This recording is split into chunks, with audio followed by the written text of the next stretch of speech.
మన ప్రభువును రక్షకుడైన యేసుక్రీస్తు నామములో మీకు శుభములు వందనములు తెలియజేస్తున్నాను. అనుదిన ధ్యానమునకు స్వాగతం. ప్రసంగి 2వ అధ్యాయం. ప్రసంగి మాటలు వింటున్నప్పుడు తానే ఒకరోజు పాజిటివ్గా మంచిగా మాట్లాడినట్టు, మరుసటి దినం తానే నెగిటివ్గా అంతా వ్యర్థమని మాట్లాడినట్టుగా కనబడుతూ ఉంటుంది. ఈ అధ్యాయంలో మీకు ఒక ఉదాహరణ చూపిస్తాను. 18-19 వచనాలు చూడండి. సూర్యుని కింద నేను ప్రయాసపడి చేసిన పనులన్నిటినీ నా తర్వాత వచ్చువానికి నేను విడిచిపెట్టవలనని తెలుసుకొని నేను వాటి యందు అసహ్యపడితేని వాడు జ్ఞానం గలవాడై ఉండునో బుద్ధిహీనుడై ఉండునో అది ఎవరికి తెలియను. అయితే సూర్యుని కింద నేను ప్రయాసపడి జ్ఞానం చేత సంపాదించుకున్న నా కష్టఫలం అంతటి మీదను వాడు అధికారి ఉండును, ఇదియును వ్యర్థమే అంటున్నాడు కదా. సామెతలు రచించింది కూడా సొలొమోనే కదా. 13వ అధ్యాయంలో సామెతల్లో 22వ వచనంలో అంటాడు, మంచివాడు తన పిల్లలను ఆస్తికర్తలుగా చేయనని. అక్కడేమో ప్రయాసపడి కష్టపడి సంపాదించి వెళ్ళిపోవటం వ్యర్థము, మన వెనక వచ్చిన వాడు దాన్ని ఎలాగ అనుభవిస్తాడో, దేనికి వాడుకుంటాడో, వాడు బుద్ధిహీనుడో జ్ఞానం గలవాడో మనం ఎరగమంటాడు. ఇక్కడేమో మంచివాడు లేదా నీతిమంతుడు తన పిల్లల్ని ఆస్తికర్తలుగా చేస్తాడు అని రాస్తున్నాడు. అందుకే ప్రతి మాటతో మనం ఏకీభవించాల్సిన అవసరం లేదు. జ్ఞాన వివేకము కలిగినటువంటి ఆత్మ దేవుడు మీకు దయచేయను గాక. ఇక ఈ ప్రసంగి 2వ అధ్యాయంలో 12 వచనాల వరకు గమనిస్తే, తన సంతోషం కొరకు తను సిద్ధపరుచుకున్న కలగజేసుకున్న అంశాలన్నీ కూడా వ్యర్థమే అన్నట్టుగా రాస్తున్నాడు. 4వ వచనంలో నేను గొప్ప పనులు చేయబూనుకుంటుని అని రాస్తూ, నా కొరకు నేను ఇల్లు కట్టించుకున్నాను, ద్రాక్ష తోటలు నాటించుకున్నాను, నా కొరకు శృంగార వనములను వేయించుకున్నాను, సకల విధమైనటువంటి ఫలవృక్షములను కూడా నాటించాను. ఇక వాటి కొరకు నీరు పారుట కొరకు చెరువులను త్రవ్వించాడు. తన ఇంట పనిచేసే దానికి పనికత్తెలున్నారు, దాసులున్నారు, ఇక విస్తారమైనటువంటి గొర్రె మేకల మందలున్నాయి. ఈ పనులన్నింటినీ మనం రాజుల మొదటి గ్రంథం 7వ అధ్యాయంలో చూస్తాం. సొలొమోను తన నగరును 13 సంవత్సరాలు కట్టించాడు. అలాగే లెబానోను అరణ్యమందు కూడా ఒక నగరు కట్టించుకున్నాడు. ఇతడు చేసినటువంటి గొప్ప పనులు, విచిత్రమైన పనులు, అలంకార లేదా అందమైనటువంటి పనులు, అతని సింహాసనము, అతని దగ్గర ఉన్నటువంటి పనివారు ధరించినటువంటి వస్త్రాలు, ఎక్కడ చూసినా కూడా ఆ రిచ్నెస్, అలాగే ఆ పని యొక్క నైపుణ్యత, అందులో ఉన్నటువంటి జ్ఞానం కనబడుతుంది.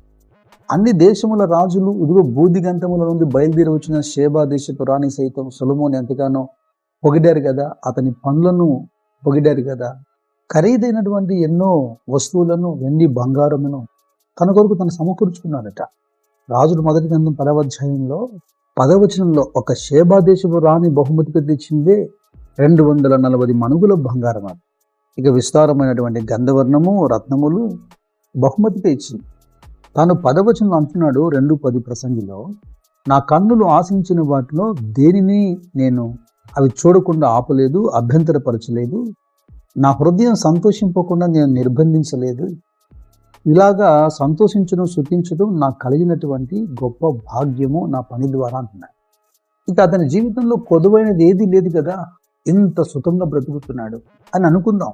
వెంటనే ఆ కింది వచనంలో అంటాడు 11వ వచనంలో, అప్పుడు నేను చేసిన పనులన్నీ, వాటి కొరకు నేను పడిన ప్రయాసం అంతయు నేను నిదానించి వివేచింపగా అవన్నీ వ్యర్థమైనవిగాను, ఒకడు గాలికి ప్రయాసపడినట్టుగాను అగుపడాను.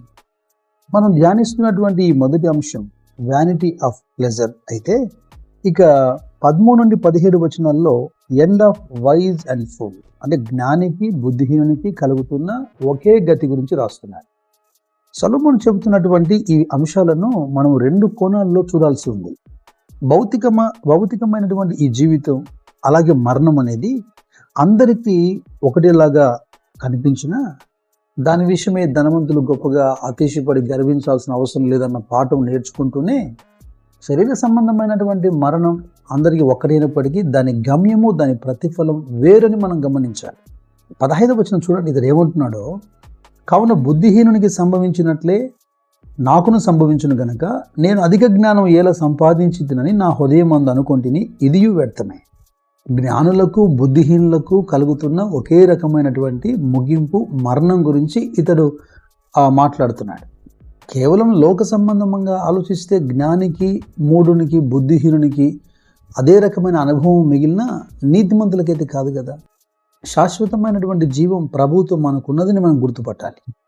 అపోస్తలుడైన పౌలు కొరింథీయులతో మాట్లాడుతున్నప్పుడు మొదటి పత్రిక 15వ అధ్యాయంలో 32వ వచనంలో అంటాడు, మనుష్య రీతిగా నేను ఎఫెసులో మృగములతో పోరాడిన ఎడల నాకు లాభమేమి?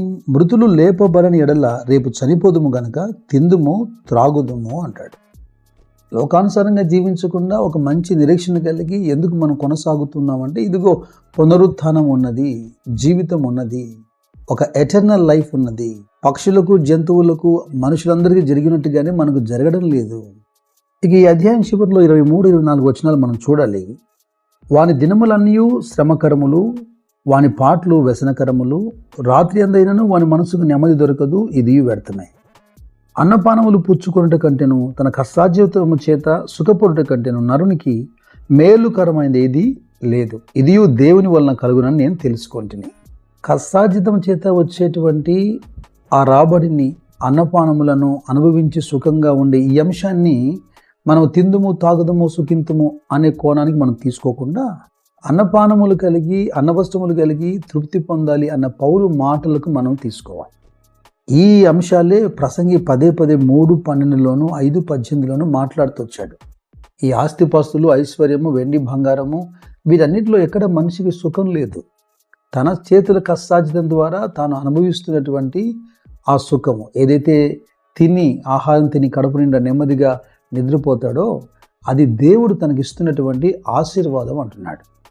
ఈ మాటలన్నీ చదివి ధ్యానిస్తున్నప్పుడు ఇక మనం సమయం వ్యర్థం చేయకుండా, ఎందుకంటే మహాజ్ఞాని అయినటువంటి సొలొమోను తాను సమయాన్ని వెచ్చించి వాటన్నిటిని ధ్యానించి ఓ మంచి విశ్లేషణ చేసి తేలిన పదార్థాన్ని మన ముందు ఉంచుతున్నాడు కనుక సింపుల్గా ఇక దాన్ని మనం ఆచరించడం మంచిది. పరిశుద్ధాత్ముడు మిమ్మల్ని సర్వసత్యంలోకి నడిపించును గాక. God bless you.